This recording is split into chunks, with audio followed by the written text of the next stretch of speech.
Hey, Mookie. Yo, Always do the right thing. that's it? That's it. I got it? I'm good. Wait, what's the right thing?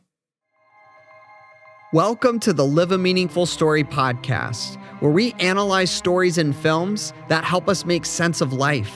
We are four friends with backgrounds in storytelling, filmmaking, teaching, and narrative therapy. Join us on our quest towards telling and living our stories more meaningfully. I'm Derek Hatch. My name is Nick Natal. Hello, everybody. I'm Joseph Wilson. I'm Jason Lynn. All right, guys, what's up? So today I picked Do the Right Thing. In our politics series. So why'd you pick it? I picked this movie. I saw this movie when I was, I think, either 18, 20, 21, like right around that age. Okay. Mm-hmm. And it's one of the most emotional experiences I've had watching a film, actually. So the first time I watched it, I think had this overwhelming sense of the anger and division and hatred that is being portrayed, the riot, the intensity of just how unaligned that humanity is. Yeah. And it's just this overwhelming sense that I had when I was younger, but I couldn't see the nuance to the story. And so now watching it almost 15 years later and going through ministry and going through the experiences that I've experienced, the second time that I think I've only watched it 2 or 3 times. So the second time that I watched it, I started to notice every conversation and every reaction, every tone, every posture that really just showed to me how alive this movie is and how ambiguous life can be and what the right thing is. And so I've never seen a movie that acutely aware of humanity, really, to me, I think. Yeah. So that's why I picked it. Yeah, it's funny because when we're talking about politics, obviously things aren't black and white, but we often paint them as black and white in politics. We say, well, you're either on this side or you're on that side. You're either going to vote yes or no on this. You're either this kind of person or that kind of person. You're either us or them, with us or against us, right? And Do the Right Thing has an incredible exercise in that grayness that's in the middle. Yeah. I mean, I saw this film. This was the first time I'd ever seen it. And I was like, it's so small in a way, but it's big. Oh, it's huge. It's huge. And I think that's the thing is you get wrapped up in this world, but there's also so much complexity of what you're feeling as you're watching it. I think now that you're mentioning that, and I'm thinking of American Psycho and even The Social Network, these are small stories that funnel outward, just goes upward and illuminates and gets really big. And I think I can connect to those stories a lot easier personally. Yeah. But what'd you guys think? This movie felt like how living in LA is and just kind of how I felt living on Tamara for a bit too. But it's like, this is what you see. It is kind of just like everybody screaming at each other, but there is some type of joint community within it that, we're cussing at each other, but we're still kind of understanding with each other as well, which is I always find interesting. Is like, how can we sit here and stand here and cuss each other out, but be like, all right, we good? Yeah, we good. It's that type of stuff. So watching this movie, it kind of gave me Cosby vibes and stuff like that. It was also fun, but I do like this movie. I think one of my favorite things that Nancy mentioned in this movie was throughout it, there is no trees. And I feel like trees represent life and growth. And there is nothing really growing in this community. Good. That's really cool. And the life isn't really there. Yeah. If anything, things are being taken away. Life is being taken away. And we'll get to that in the end of the movie too. That's good. But yeah, I did enjoy this movie. And so did Nancy. She enjoyed this movie too. So I got Nancy notes throughout too. How about you, Jason? At first I was like, what am I watching? What is this going towards? It looked like someone just took a snip of life and said, here, you're going to watch this. It's slice of life. Yeah. Like someone was literally had just put a camera on their head or on their shoulder and just walked around for a few days over the course of however long. And said, one day. Oh, it really was just one day. That was just one day? Yeah. Sal opens up the movie and he says, oh, it's going to be a hot one today. And then like an hour later, he says, I feel like I'm going to kill somebody today. Yeah. Samuel Jackson out there talking about the hot weather. It's hot outside, y'all. The heat is interesting. And at the end, whew, man, that was heavy. But one thing I noticed is that everyone's identity seems to just be set on like one note or one course, Character trait, yeah. one character trait, or even like one stereotype. Yeah. Like literally, everyone is just set into that, and they can't escape that. Like Radio Raheem and Bugging Out. Yeah. Oh, see, And I don't know if Sal I agree entirely with that. That's not the case with everybody, but I think like in certain cases it feels like that. But with the mayor, I don't know if they're all set in something, but they're all fighting for something. right? Yeah. They're all fighting for something, but I think they're all multidimensional characters. Yeah. See, I actually think this is like some of the most layered character work I've seen in a long time. Like, I agree with that, but I also see what Jason is saying. It's like you got Radio Man. yeah. You're purporting, you're yeah, putting something out there. You got the people, but there's also more exactly. underneath that So you yeah, see. Their identity is set on what they're after, what they're looking for. Like they're not just like there's nothing to them. Yeah. It's Right, like they right. had set their identity towards this or against this. yeah. Or like Smiley is just trying to sell pictures of Malcolm X and Dr. Martin Luther King. Yeah. And Bugging Out is like, man, why don't you got any pictures on the wall? And he wants representation. Yeah. He wants them to be acknowledged. Yeah. Radio Raheem wants to play his music. Yep. He wants to be heard. We want to be heard. Yeah. Over anyone, too. Yeah. He wants to be heard. That's good. And also, like, he'll be heard He'll go to that length. Yeah, he'll go to that length. Yeah. But he even goes up and rolls up on the people who are playing their music and just stands there and plays it louder. Yep. Yeah. And they're like, all right, whatever, you win. Yeah. There's a lot to this movie. Let's do the letterbox real quick. If you haven't seen this movie, definitely check it out because we're gonna spoil it. It was cool. This is a very powerful movie. It's an important movie, and so let's go ahead and get into this.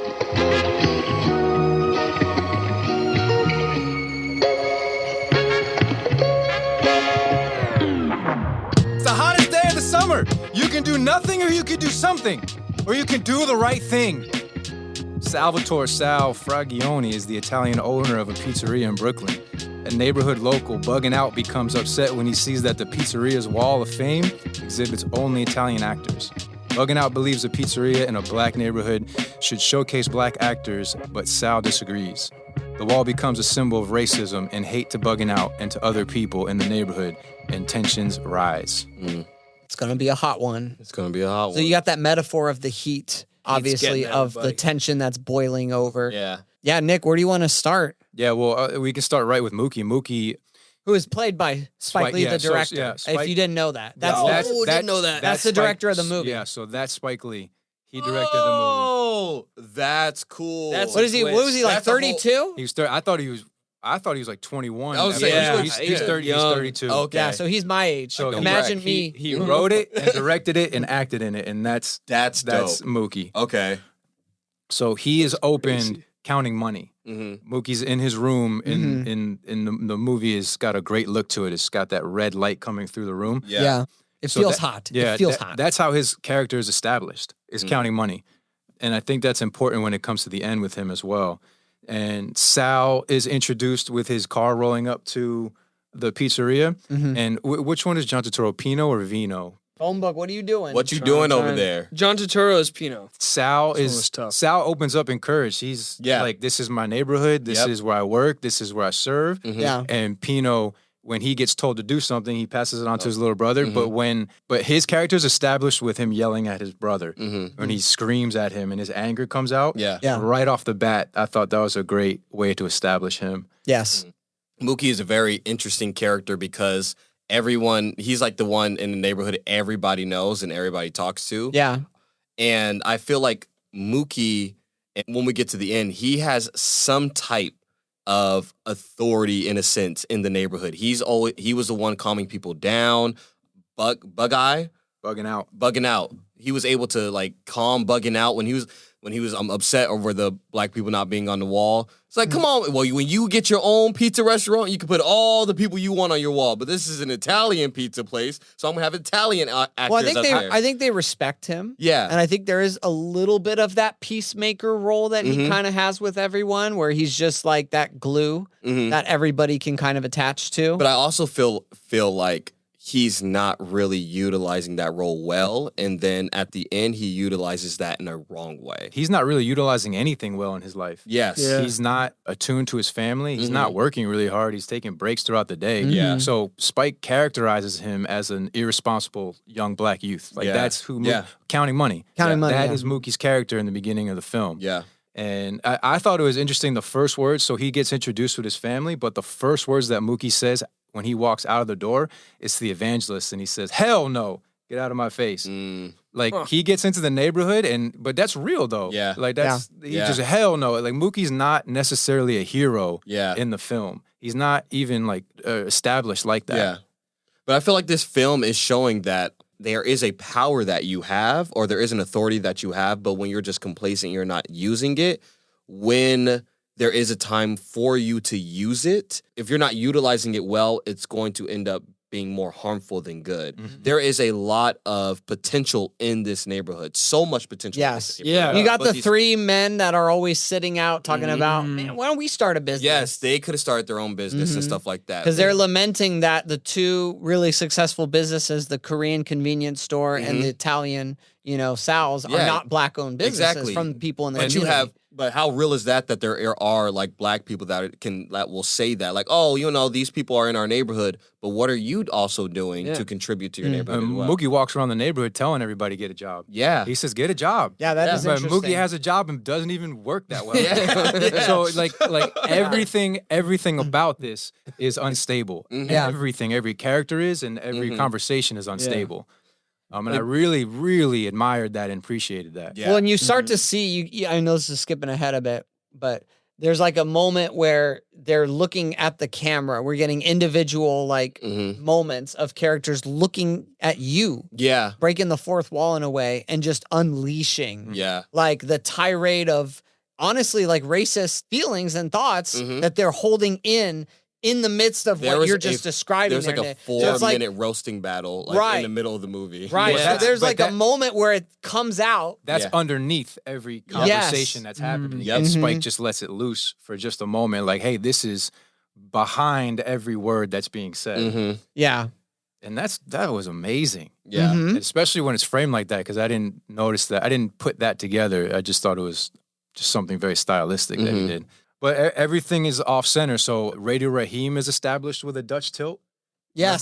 Talking about it, Dutch tilt. Yeah. The Duck Angels. A duck angle. The Duck Angels. The mayor, as soon as the mayor is established, it's with a Dutch angle. Oh, And- I didn't realize any of that. Yeah. And then also the mother sister. So when they're talking, they're talking, and Slanted. the frame is slanted on both of them. So the conversation is off on both sides. That's cool. That's and cool. These are all characters in just the heart of the neighborhood. So he more than anything, this is such a compassionate, objective film that I think Spike Lee made, but he also has a role in the film. Yeah. So he is subjective and objective at the same time. So that's awesome on a meta level, what Yeah. you're describing there, right? Because I do think he has is his own trying- experience. Yeah, he is trying to be objective, but he's trying to find himself within that experience. And I think Mookie is who he is. Yeah.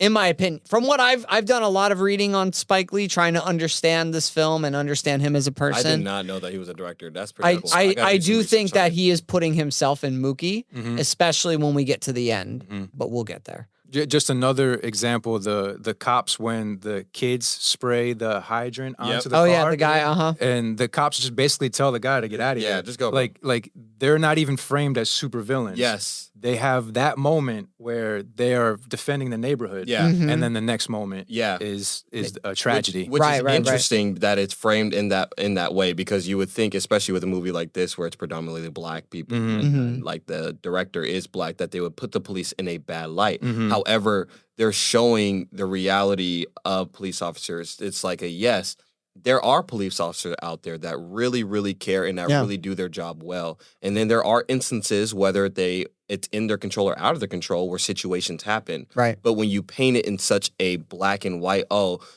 police officers are evil, all police officers are this, that's where the issues come. Yeah. Because it could have easily been the people in the community. Oh, get out of here, pigs. We ain't trying to talk to you. Like, but even the community was like with it. The mayor said, we don't know. And the cops were like, we're behind them. Yeah. Your car just got soaked with water, a nice luxury vehicle. Yeah. And the cops are like, bye. Get out of here. Yeah. Just go get it. It's like, there's a general apathy to it too. Like, we can't find out, so scram. Yeah. Well, there's so much going on in every scene. Every scene is so rewatchable. There's a lot happening that you can miss, right? They feel like literally like mini clips. They're vignettes, Like bugging out. He wants representation. Yeah. And that's a whole thing in and of itself that's interesting is that in this Italian-owned business, he wants to see himself, right? Yeah. And he wants to see himself on the wall.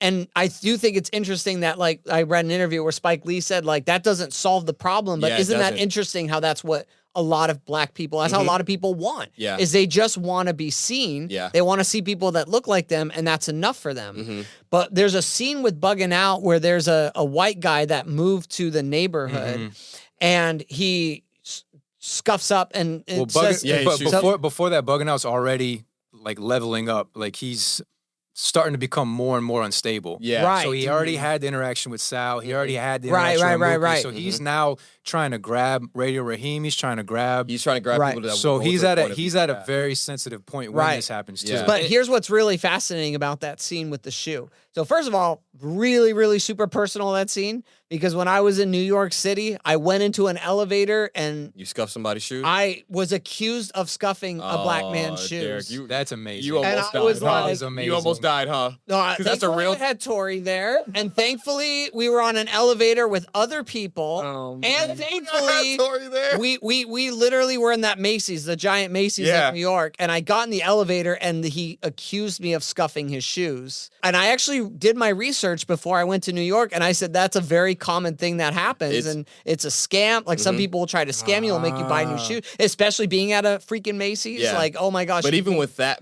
But Tori and I just got off on the next floor, and we booked it. Booked it so hard because I was like, I know where this is going. Yeah. And thankfully, he tried to start something, and I got out.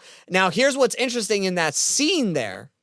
When he scuffs up the shoe, when you watch him bump in, it's on the left, the guy's left, or it's the left side of, but the shoe that it shows is the opposite shoe that he actually scuffed, that he actually is accused of scuffing. So I was like, that's Do interesting. you think it was an accident, or do you think that was intentional?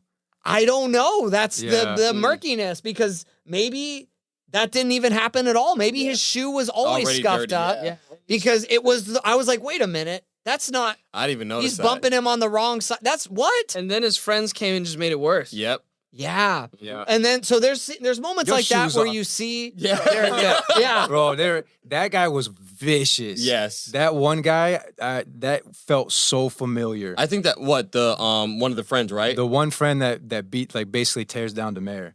I think The that's guy, the drunk on the front step. yes, Which, yes. Yeah. So I watched it like That- one and yes, I that watched it felt one so and a good. half times, and the first time I missed the part.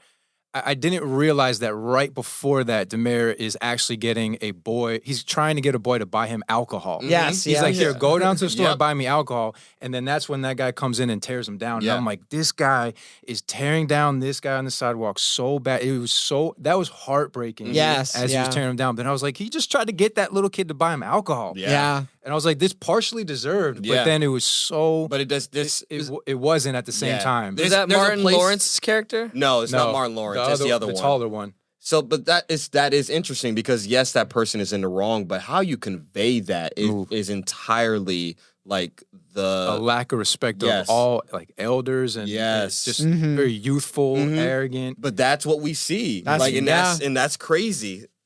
Yeah. High Key Mayor was my favorite character. High Key Mayor was my favorite character I mean, too. oh man, he saves the little boy in the middle of the street. And then even the mom And then the mom starts going off on him. I'm like, dang. I was like, that sounds Poor very guy, familiar. this guy can't catch a break. That sounds very familiar. Yeah. Oh yeah. It's like, come on, the boy don't know better. You ain't got to hit the boy like that. At the heart of the film, though, the pizzeria, Bugging Out, he wants to have representation on the wall. Mhm. And does Sal demand says, it. and Yeah. Sal says, this is my pizzeria. I could do Yeah. what I want. And that pizzeria is providing food for a mostly black neighborhood. Mhm. So most of his Customers, guests yeah. are black. And I think, And you have Michael Corleone. oh my God, and Michael literally, Corleone of all literally, people. the Italian picture on the wall is the Godfather, who is not anywhere near an aspirational character to have on the wall. And I think that's hilarious. I think that was an amazing choice to have. Because they show him a couple times. Yeah, Like, I'm like, and they they really show- want you and to they- see Michael yeah, Corleone. this is who's on your wall, and not Leonardo DiCaprio scene.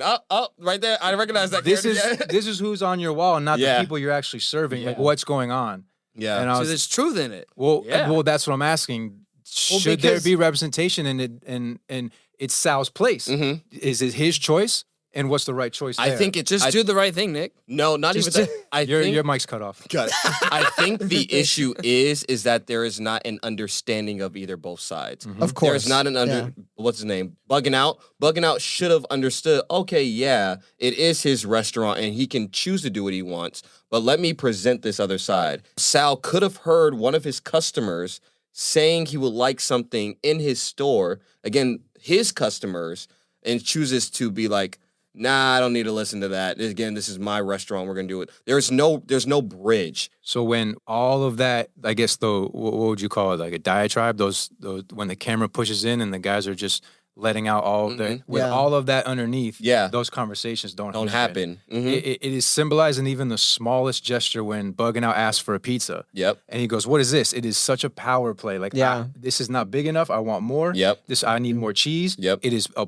push. Sal pull, trying to charge push, for pull. more. This Yeah. is my establishment. This is I have the power here. Yeah. It is constant. Yeah. In every interaction in the neighborhood. That is just real life. So, that is. Sal is a fascinating character to talk about because there's an interview or like a conversation more of with Spike Lee and who's the actor who plays Sal? Does anyone know? Yeah, Danny Aiello. Okay. Aiello. Yeah. Cute. So, Danny I mean, Aiello. Italian. Gorlami. there's an Gorlami. Thanks, Gorlami. had to be in here at some point. So there's an interesting conversation between Spike Lee and him about Sal's character. That's So interesting. that actor who plays Sal in the conversation Danny says, Aiello. "I don't believe Sal's a racist." And Spike Lee says, "Well, I think and he explains why, but he lets him play Sal like that anyways." Yeah. Because It adds more depth. it adds more depth to movie. it. Because Sal's such a fascinating character. One of my favorite scenes is a scene where it's him and Pino, and they're having the conversation at the table, and he's talking about, why they're still in the neighborhood after all these years. I wanna pass this on to you. It's Yeah. a one shot, one take. These people like my pizza. So it's like, okay, like, that's interesting. These people, right? And then we know eventually he's going to, but when things bubble up, it is racist stuff that does come out. Yeah. But then there's that scene where this is so telling here. So Sal and Pino are having the conversation, and Pino walks outside and he gets in an altercation with somebody, right? You are sitting here staring, and he is so uncomfortable. And then Puts his head down. he puts his head down, and then he goes and tries to, like, Sal does not want this conflict. Like, he does not want to deal with it.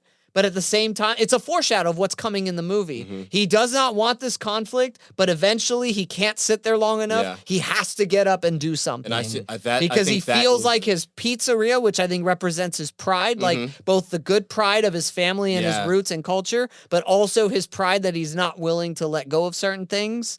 And you see that moment where he's like, okay, I have to deal with that. And so what Sal does is he takes the bat and he smashes the radio. He doesn't put a picture up on the wall. Yes. But that comes later from Yeah. that scene. Yeah. But that's what he has to do. That's what in his mind he has to do is establish this is my place, not put the picture on the wall. Yeah. And that is a telling. Yeah. thing. Yeah. That is. It is. But I think with that is doing the right thing. That specific moment, not wanting to deal with it, but still going out to deal with it and being in a humble role where it's like, okay, yes, my son was cussing at you. Yes, I apologize. We'll go ahead and go back. I think that is doing the right thing. I feel like is the only moment that someone has done the right thing. Well, actually, no. There's a couple other moments with It's in there. It's littered in there. Yeah, There's littered definitely in there. moments. Yeah, For sure. A lot from Demare. Yeah. To be honest. Yeah. Because when we get to the ending scene, even he stepped up and was trying to protect the pizzerina. Yeah. Pizzerina. You know what I meant. Yeah. So is there any other like things you guys want to talk about before we get to kind of that final climactic, those moments? Is there any other like character? they're not really black Seen. is a true statement that I have heard and has also received from other black people. Oh wow. When Pino and Spike are talking about athletes and musicians and light skins and stuff like that. Yes, Yeah, that we is, like we how- like them. yeah, Yeah. that is a true thing that people. disassociation. Mhm. Yeah. So that I did kind of want to just throw that in there, Yeah. but Oh, that's good. Well, that's a thing. It's Yeah. like, well, then what's wrong? Why aren't they black? Would it be bad if they were black? Like, what are you trying to say about even actual black with people? with black people that are going to education and stuff like that, it's like, oh, you're speaking white now, or oh, you are leaving your roots behind, which that is not the case. They're just bettering themselves in their blackness. Yeah. And I think that's what a lot of people don't really see, is that bettering yourself doesn't mean that you're leaving things behind or leaving what has made you behind. So yeah. There's another scene, I think this might be my absolute favorite scene in the film, is when Sal is talking to Jane, and Jane leaves and walks down the street with Mookie. Oh, They yeah. post up against the wall. But there's a couple great shots where Sal and Jane, it seems like Sal's flirting. Yeah. Sal has a lot of affection for Jane. Like when Jane walks in, Sal's posture, his tone, everything changes. Even the way he's sitting in the booth when they talk, his feet are up on the booth. Yeah. Like He's relaxed. he looks like a little boy, actually. Like he shouldn't, wouldn't be sitting like that. Yeah. And then it cuts to Mookie's eyes, and it cuts to Pino's eyes. And they hate It is such a great little spot. But they go around the corner. Mookie grabs Jane, and they go around the corner, and they post up against the wall, and there's graffiti on the wall behind them. And I'm like trying to read what it says in the midst of their conversation. Yeah. And I'm like, what does it say? What does it say? And then Jane walks out, and it pops out to Mookie behind the wall. Yeah. And he walks off, and it says, Tawana told the truth. And so I looked it up, and that's a case where Tawana was raped by 4 white men.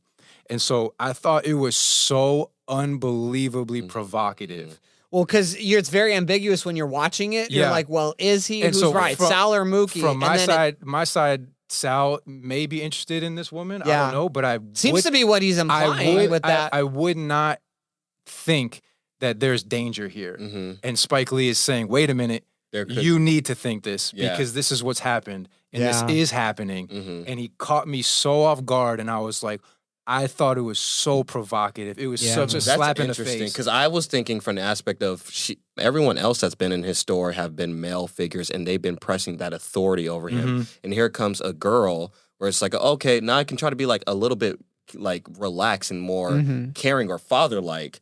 Yeah. But now that's still being rejected by the other men that are looking at him like, oh no, this kind of seems like a little weak thing that you're doing right now. Yeah. But with that point, it's like, There's no even if he's presented perfectly, this is real life, and there is evil in everyone. Yes. Like everyone is capable of something. Yeah. So it's like, don't fall asleep. Like these people are so ambiguous. They're so, I don't know if ambiguous is the word, but they are. They're complex. Complex. These people are all very, very complex. Yeah. And I respect that a lot. In the storytelling. Well, and speaking of complex, because we're going to talk about Radio Raheem, and there's some interesting moments because I'm like, I don't know how I feel about this guy. Like when you first introduced, you're like, he's got the boombox, and you're like, all right, that's cool, like, you know. And then he has that moment where he's like really going off on like the Korean couple, right? And I'm like, ooh, yeah, that's what, these batteries? You don't know what batteries are? Yeah. Huh? Yeah, I'm like, this is rough. And then there's that moment where he's staring at the camera and he's giving his famous love-hate monologue. And it's interesting because the music's still playing, and I feel like the music is his voice, right? It's him carrying that around. But I do think you have the music underneath and you allow his voice to come out in those two scenes. The one scene, it's a very derogatory, it's kind of trying to tear these people down. The other one is really quite profound. So the love and hate, I don't know if it's in film knowledge or not, but he's quoting a film. Yeah. He's quoting a really famous film. Yeah. And I don't know if it's like just Spike Lee putting those words in his mouth or if Radio Raheem is conscious of that film. What is the film? That he's, I don't remember. Because I remember also noticing I didn't know that. That's cool. But that's also the dichotomy in the music that he's listening to, because both of those things are there. Yeah. Yes. His voice is representing that, or the music is represented in the music. But that's also like the potential of the love and the hate. That's like the potential of how any situation can go in this heat. You've got Mayer, who's like just trying to do love. He's trying to bring the flower to... Trying to bring the love. Yeah, exactly, right? And you see that when he puts the hands together and he says, and then this is like how it is. Kind of like that Mr. Smith Goes to Washington moment of like, well, this is just the way things have always been. And so the way the movie builds up Radio Raheem is really interesting because it would have been really easy to just make Radio Raheem a really good guy. The whole movie. And then have him get killed. Then have him get killed and have that be the tragedy. But he doesn't do that. It's so brilliant because it's real. It feels real. Well, it feels painfully real. Yeah. We'll get right back to the conversation in just one moment. But first, I know we're talking about politics this month, and it can be a very, very, very divisive topic. But what's so key about navigating politics is recognizing that everyone is trying to make sense of the narrative. They're trying to understand the stories that they're being told in light of the story that they're living out. That's what we do here at All Things Narrative, is we help you navigate through that process of better understanding your own life as a story and how the narratives around us influence us in ways we don't even always recognize. We have a lot going on at All Things Narrative. We offer coaching for people who want to get better at telling their story through speaking and writing. We also offer workshops and classes that help you learn more about the art of storytelling and give you opportunities to work through how to communicate your story more effectively. We even do events here in the South Florida area as well. And all of this can be found on our website, allthingsnarrative.com. And if you love learning about storytelling, we have on our homepage a way to download an exclusive episode called 5 Tips to Improve Your Storytelling. If you're a public speaker or a writer or have to tell your story in any way to people, these 5 tips will help take your storytelling game to the next level. On our homepage, you'll be able to get that free episode once you sign up for our mailing list. And our mailing list will provide you with updates about all the different things we have going on here at All Things Narrative. So if that sounds interesting to you, go ahead and check out that link in the description, and you will be well on your way towards improving your storytelling game. All right, without further ado, let's get back to the conversation. Yeah, let's get to the final confrontation between Sal and Radio Raheem. Oh, no, there's one more thing. Okay. Right before that is when Sal is talking to Mookie. Oh, yes. This is so Bring this up. So good. This is so good. Yeah. And I would have never, ever been able to see this 15 years ago. But Sal is talking about how much he loves the pizzeria, how much it means to him, and how much Mookie means to him. He's going to think about calling it Sal and Sons, and he calls Mookie a son. Yeah. And Mookie doesn't like it. Yeah. He is like, who do you think I am to you? Yeah. Mookie's fighting for his own sense of manhood. Yeah. And Sal is coming over him. And Sal thinks, and he probably is partially, the love and hate. He probably is super compassionate and loving. I think and it's endearing. genuine. Yeah. It's a very genuine moment. But it's also, this is a man. Yeah. This is not a son. This is a man. And this is someone who is an employee as well. And Mookie is like You can knock off of that, bro. yes. And that was an incredible interaction as well. And having that interaction right before what's about to happen, I think makes the moment with Mookie that comes even all the more painful. And it's so interesting because even like as an African American man and hearing that would have gotten me. I'm like, oh my gosh, if someone that is like an authority figure to me and considers me as a son, but there are some like that can't accept that because it's like last time a father figure was something like that in my life, they're gone. There's something different underneath you. But we've seen what's the undercurrent of the film. Yeah. Oh, that's so cool. Yeah. That is such a That's a cool great way scene. to express that. Yeah. So then we get to the end, and what do you guys think? Things pop How do you off. guys feel? What are you guys feeling when the riot happened? My first reaction was George Floyd. Like that's Yeah, exactly that was what Nancy's. where my mind went. Was that hers Nancy's. too? Yes, that was Nancy's.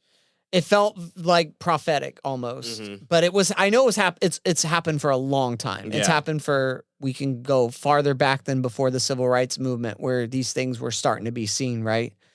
But I think the shock of Do the Right Thing, and the reason why. I mean, list of controversial films. Mr. Smith Goes to Washington. This is right there with it, next to it as well. This is easily one of the most controversial films. There was so much backlash, obviously, particularly from the white community, right? Saying that a movie like this is going to incite black people to riot and to act this way because it's going to justify their their pain and their anger. So what Spike, real quick, what Spike has said is that he has never been approached and asked by a black man the question, did Mookie do the right thing in throwing the trash can?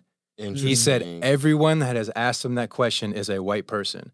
And he says in his eyes that it's a litmus test, that point of the movie, what you care about most. And he says, if that is what you take away from the movie, you're missing that a black man has been killed. That is how he views that anchor point in the film right there.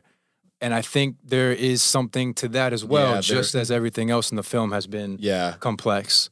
That's interesting because we're looking at the symptoms instead of the cause. We're looking at the riot and saying, "Oh, they did this. The riot. They burned down the pizzeria." But why did it start? It's because a man was killed. Not just a black man. A man was killed. Well, yeah. Why it started? That was like the last straw. Yes. How that got there is just filled with so much else. Tension. Well, it's because, you have a human life with Radio Raheem that gets taken. It's just such a chaotic, spiral. That whole, it's so uncomfortable when you're watching it because it just feels all too real. I mean, it feels like so much is packed in there at once, right? And when Mookie, so you have this tension and it's like, what is Mookie going to do? He was told earlier, do the right thing. What is the right thing? Well, I'll argue in a second, there's something else that another character takes in that scene that also needs to be discussed. But so Mayor comes out and he says, we don't want any more of this. Is before Raheem's killed. Yeah. But he's trying to, I think he's doing the right thing, trying to break this thing up. Obviously, that doesn't happen. I think the words of, if he is supposed to be the voice of wisdom in this community, that goes over and they just go right over it. And the things that happen. And I think at that point, what is there to do? And I think Mookie throwing the trash can, I mean, my first reaction was oh, okay, this is the thing. This is the question we're going to be asked is okay, did he do the right thing in throwing that, right? And honestly, when I first saw that moment, I was just kind of this could make things a lot worse. That was where my mind went. Was that even though I understood the anger and the pain, I'm but this could get even worse. Who else could die from that action?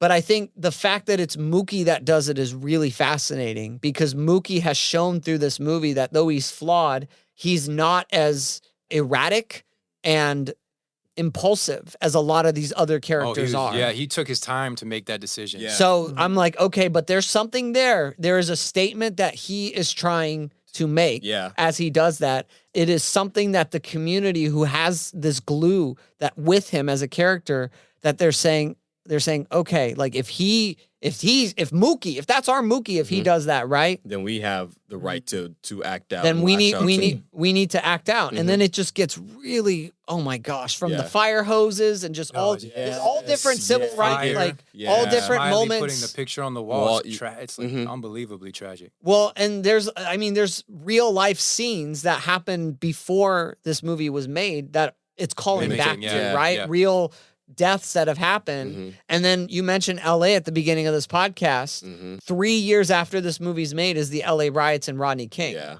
So it's this movie is trying to bring the past and it's also unfortunately continuing to repeat itself. And it's super uncomfortable, but you can't look away. We need to face this. We need to address this. So it's interesting at the fact that I understand where the director's coming from and saying that it's missing the point that a man was killed.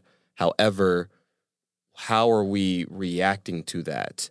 Rioting, we've shown, is not going to solve the issue. So in that moment, I still think that is the main question. Should he have thrown the trash can in? Because again, that didn't benefit anybody. That just tore down another neighborhood. Now people can't eat the pizza. Now he's out of a job. There's nothing that has benefited from this riot besides people getting hosed down, property being damaged, and things like that. If that power or if that voice was used as a rallying point for the community to actually rally together in a beneficial way, that is, I feel like, the thing people in the African-American communities are missing, is that rioting is not going to solve it. Staying in anger and hate is not going to solve it. Yes, it sucks that this man is dead. Let us use this frustration in a positive way. Let's not use it to tear down, because now we're causing a stigmatism of what happens now. Oh, they're just going to write if things keep happening like this. They're going to act like this if things keep happening like this. And you're putting yourself in a situation of categorization and a sense of a stereotype now. Yeah. That is put on from the from people But I that do are out. wonder if that might be the very point he's making, because when the dust settles and it's the next day, what does Samuel L. Jackson say? Oh, it's going to be another hot one. Mhm. I'm like, okay. No, but before that, right after the next day, the first thing that is said, I think, is the mayor waking up in Mother Sister's house. And Mother Sister says, good morning. Yes, yes. And the mayor says, is it? Yeah. And Mother Sister says, oh, yeah. Yes, it is. Like, regardless, Yeah. it's still a good morning. Mhm. It's going to be hot because as a society, we're not at a level yet that can handle, as a whole, can handle this kind of confrontation Yeah. in a way that's healthy. And so Mookie throwing the trash can, this is a big picture of how life has been, and it's captured. Yeah. Yes. And then from there, how do we move forward? That's good. And so I think if you narrow in on that, you may be missing the point. And I sent this to Derek, and I wanted to read it because I think this quote captures everything. And then after this quote, I was going to break down one more scene. But it says, Nietzsche, nearly a century ago, already named our period the age of comparisons. There were formerly horizons within which people lived and thought and mythologized. There are now no more horizons. And with the dissolution of horizons, we have experienced and are experiencing collisions, terrific collisions, not only of peoples, but also their mythologies. It is as when dividing panels are withdrawn from between chambers of very hot and cold airs. There is a rush of these forces together. And we are right now in an extremely perilous age of thunder, lightning, and hurricanes all around. I think it is improper to become hysterical about it, projecting hatred and blame. It is an inevitable, altogether natural thing that when energies that have never met before come into collision, each bearing its own pride, there should be turbulence. That is just what we are experiencing, and we are riding it to a new age, a new birth, a totally new condition of mankind, to which no one anywhere alive today can say that he has the key, the answer, the prophecy to its dawn. Nor is there anyone to condemn here. Judge not that you may not be judged. What is occurring is completely natural, as are its pains, confusions, and mistakes. Yeah. And so I see these multiple people groups, not just black and white, but Korean, Hispanic. What we saw in Don't Look Up, where it's this wide view of humanity, here's this ground level where these mythologies are colliding.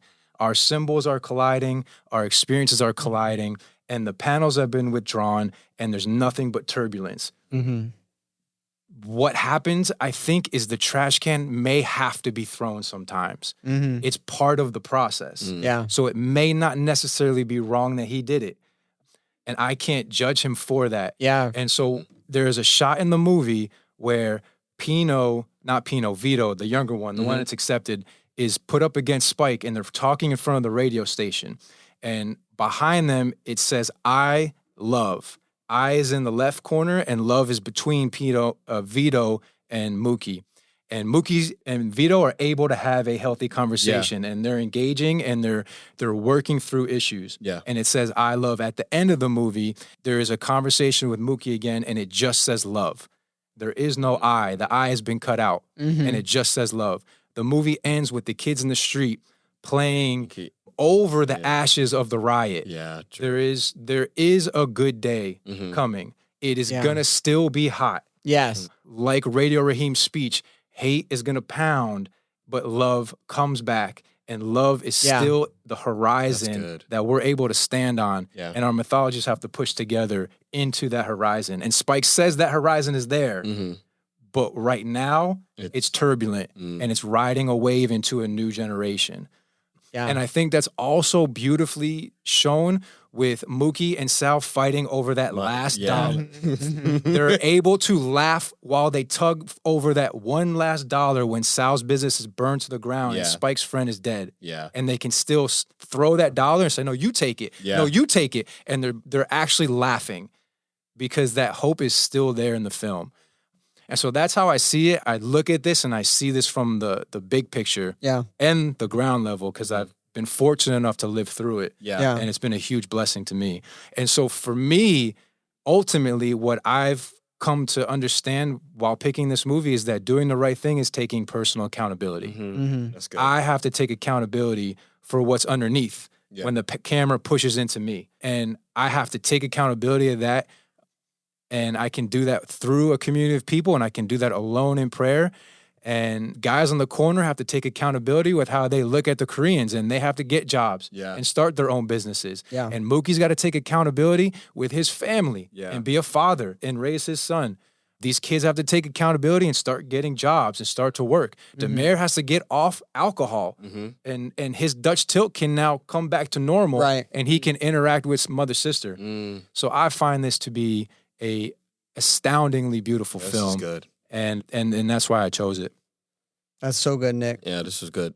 And when you get to the end, you see that the guy puts up the picture in the burning pizzeria of Martin Luther King and Malcolm X, smiling and shaking, Yeah, they're shaking hands, which again is also a very poignant picture because these are people that most people are like, oh, they have two different ideologies. They don't really.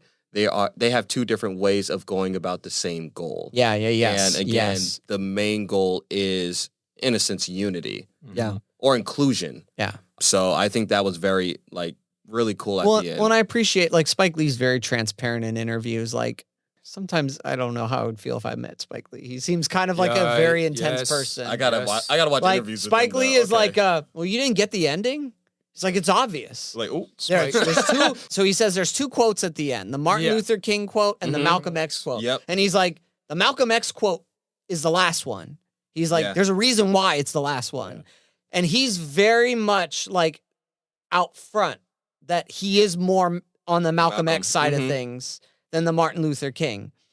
But I appreciate that despite that subjectivity that he has, despite that bias he has, he still presents the other side by side with it, both in the photograph and in the ending. Because you need both. You need both. Yeah, and he's incredibly talented to be able to be in his experience and then be out of his experience and see everything else. Yes. I think he's a talented director. I think it's a fantastic film. I agree. And I think this was a great conversation. So I think just one last thing to end it. There was a scripture that came up recently, and as I was thinking about the film, and it's Isaiah 2:1-5, and it says, "And they shall beat their swords into plowshares, and their spears into pruning hooks. Nation shall not lift up sword against nation, neither shall they learn war anymore. O house of Jacob, come let us walk in the light of the Lord." And I thought of the trash can as a sword, and eventually that is going to turn into a plowshare. Yeah. And that these cultures will not learn war anymore, and we will be walking in the light of the Lord. But there is a process. Yeah. That trash can is a process of turning into the plowshare. The trash can still exists. Yeah. But we're in that process. Yeah. That's Amen. good. I don't know. I know Jason comes at the An hour in, I don't know. Then Jason be like, actually. Well, I haven't felt like I haven't been able to get in a word about it because I've been wrestling with this, and you don't have to put all this in. Sleep. Part of me wonders, in this instance, I know it's not big picture. In this instance, did that trash can need to be thrown? Yes or no? I don't know, because even that's open ended.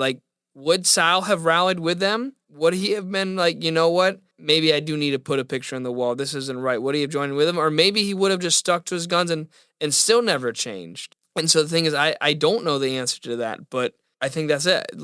There could have been potential on either side of that trash can, whether it's thrown or not, that change would have still come. And when I see this movie at the end, Radio Raheem gets a shout out, but no real change comes. in the movie that I see. Like, that was brutal. But that's the point, This is guy it doesn't fix things. he was lifted off of his feet. Yeah. I'm reminded It was awful. I'm reminded of the holdovers, though, that there is no real closure, but there is hope. Yeah. I did. I just feel like I didn't see as strongly the hope that much. It just felt like I didn't too back at to first. normal. I didn't too. And it was just like, As you're well, we're explaining it now. still here, so everything's good. I'm like, there's nothing going forward. It's just the other day, Mookie's back out here. Hey man, I need my money. I need my money. I don't care about what I need my money. So Spike Lee actually addressed that too, because I had all the same thoughts you had too. I was like, man, like Mookie didn't even, he's counting money at the beginning of the movie. At the end of the movie, he just wants money. The difference I think I have with that though is that I do think by the fact that he wakes up next to his son. So I think there's something with the money. It's not just about money for him, right? It's about I gotta do So something. he's taking responsibility. I think he is taking responsibility. And that's for the that hope money. I found at the end. Because Spike Lee said in an interview, like, did you expect Mookie to just have some big like moment, like where he changed, like in one day? This is one day. He's not going to change after one day. But I do think that there is something with his son, which makes the conversation with Sal. Maybe he took something from that because Sal said, Mookie, you're like a son to me. And Mookie is waking up next to his own son. And so there is a sense of fatherhood that he is taking. And that's the hope I was left with. It's I'm not sure if this is where the director is going, but right in the middle of that conversation, Sal's telling him, don't you understand? It's not about the money for my business. I built this. And Mookie's taking one step towards that by taking the money and taking responsibilities for his family. So in the middle of the tragedy, Sal is kind of still teaching Mookie. And Mookie's taking a step. Yeah. But they're not father and son. Yeah. These are two people in the neighborhood that have, like I said, different colliding mythologies. Yeah. And they're coworkers. And they're friend. I don't know if they're friends. I think they are. I think Sal and Mookie they love each other. Yeah. So all of that is being presented at the same time. So turbulent. Which is Yes. what we are in. Yeah. Yeah.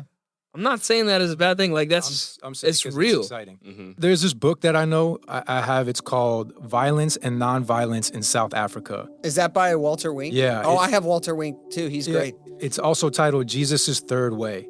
And in it, he talks about how Jesus responds to confrontation, and it's set against the genocide in South Africa. But he has this little anecdote, and he talks about how the writer himself talks about how he was getting bullied in school. And so I wanted to read this little section, and I think it is really important when we look at Mookie and him throwing that trash can. He says, I had been raised a Christian, so I turned the other cheek. To each sarcastic jibe, I answered with a smile or soft words. That confused Ham somewhat, but by the end of the season, he lost his taste for taunts. It was not until 4 years later that I suddenly woke to the realization that I had not loved Ham into changing. The fact was I hated his guts.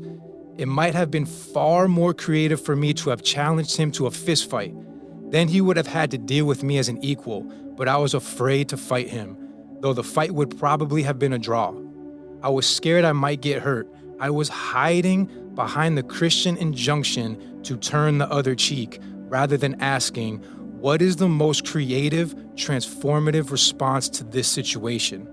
Perhaps I had done the right thing for the wrong reason, but I suspect that creative nonviolence can never be a genuinely moral response unless we are capable of first entertaining the possibility of violence and consciously saying no.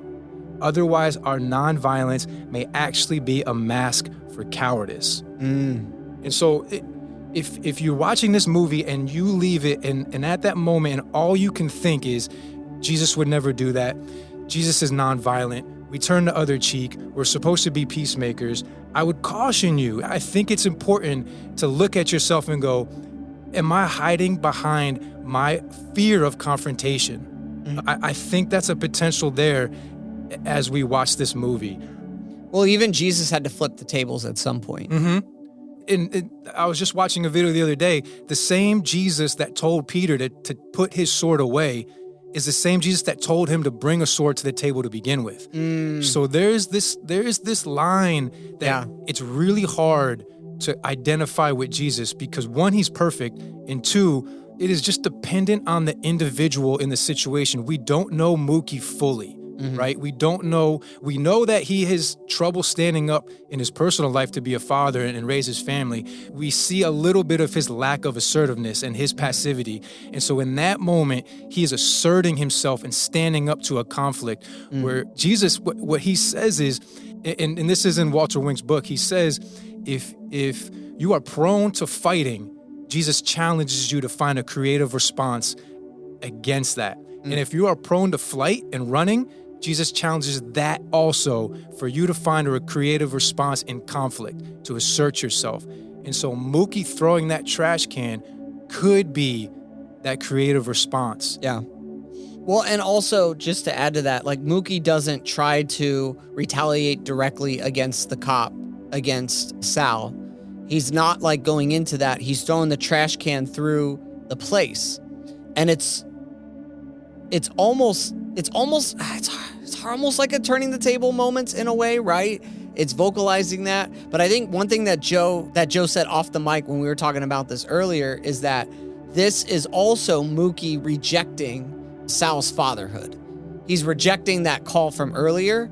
And I think that's significant as well, is it's him also saying no to that. I don't want any part of this. And that makes this so much more complex to me. I never thought that. I think if that's true, and Mookie's acting out of the pain of fatherhood, of fatherlessness, if that's the motivation, then I think I can say that Mookie's wrong in throwing that trash can. But what's interesting is, in Isaiah, it says that all our deeds are filthy rags. As we're moving and in ministry and working towards Jesus, we are being sanctified from those motivations. So the thing is, even still, Jesus could take that wound and have Mookie stand in this position and work out his father wound and his ability to stand up and fight against oppression and injustice at the same time. So both those things could be true at the same time. That is it's just an amazing story. It's an amazing moment to look at. And I just don't think we have that answer.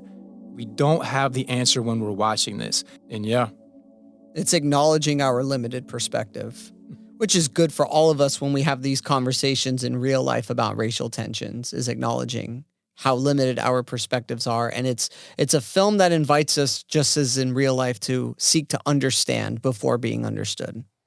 So to complete a thought, it's very interesting because coming into this podcast again as the African-American male in this, there is a certain relation that I have in this movie, in a sense. So yes, I agree with Nick. There's a interesting duality that comes with it, especially when you're talking about or bringing Christ into the mix of it. And Jason and I even had this conversation too, when the comparison of Jesus flipping tables. But Jesus flipped the thing that was wrong, in the sense. He did not go and punch people. He didn't go and punch people. He didn't cause an incident, in a sense. He did not have people turn on other people as well. He flipped the sin. The sin was flipped. And again, I think in that moment with the trash can, again, is symbolizing what? Throwing something at the thing that is wrong, or going against the thing that is wrong. In that moment, what was wrong was the system in place. What was wrong is that no one even acknowledged that someone died. That is what was wrong. So to throw the trash can at something that, yes, has its issues, but is not the source, again, just causes what? Destruction. Relating to this and seeing what happens when real world issues come up and like African-American males or people are killed by police officers. There is a sense of wanting justice, but what is going to actually fix things? I think what would have been interesting is for someone to go within the system to fix the system. That's how you actually fight. That's actually how you change things. Going into the streets and looting and robbing, that doesn't fix anything. You're using an incident to cause sin and destruction. And that's what happened there. People were hurt, there's more fear. Now it's just another, oh, well, look what happens when those type of people, or what happens to those type of people. They immediately rage out, and that could be fearful to other people, and then putting that fear into other people's mind, but wanting change in people to see us for who we are. That those things can't go together. You can't cause fear and then want someone to look at you as a human or someone that deserves a second glance or things like that. So I think we need to be careful of where we throw our trash cans. I have no issue with throwing a trash can. I'll throw, y'all know me, the system. Y'all know me. But again, what is going to help the system? Burning down my community? Because again, that's what happens at the end of the movie. Now the community is destroyed. This is where these people live, and it doesn't affect anyone that personally should be affected. It affects everyone that is within the community. And now we're just in this perpetual state of destruction, because again, now generations are seeing that. Now generations are seeing this is the way you handle things when there's injustice. You don't speak. You go out and you cause issues. That's what I want us to be cautious of. Yes, Jesus flipped tables. Yes, Jesus even was fine with Peter using the sword. But then again, when he drew the sword out and it was not the right time, he said, put that away. And then he remedied the situation by healing the man. So again, at the core of what Jesus is relational. And we need to make sure that we do not let our emotions truly affect relations, because relations is what's going to fully at the end make change. What we all want are for people to see us as people, or what we're worth, and we're all worth that. When we allow ourselves to do that, we're putting people into category, and that goes back to the Planet of the Apes trilogy movies. We're putting people in different categories when we're all people. We're all worth that. We're all worth reaching a hand out. And at the end, honestly, I think Mookie personally is rejecting that type of relationship, because, or I guess his final breaking point is when Sal was pretty much at the end saying, hey, you're I consider you like a son to me. And because of all that anger and built up aggression and all these things are in his mind about what a African-American male is, or just what his community perceives that. Again, he is an absent father in a sense. So all those things, and he rejected it. That's the father extending the hand, and it's a rejection. And that's what leads him in that frustration, I believe, to rally against Sal, because he sees Sal as, oh, well, he was talking about being a father or anything like that, but he didn't do anything to do this. All that he could have just easily done this, he could have just easily done that. But again, you're putting blame when you should be looking at yourself as well. How am I going to handle this situation in the correct way? So yeah, I personally think, I don't think Mookie did the right thing. I think, and there's a time for everything, but you have to consider what is the appropriate thing in that time and not let emotions dictate that. So yeah, that's my piece. That is so good, Joe. And I think we're going to leave the tension in the air between what you and Nick said.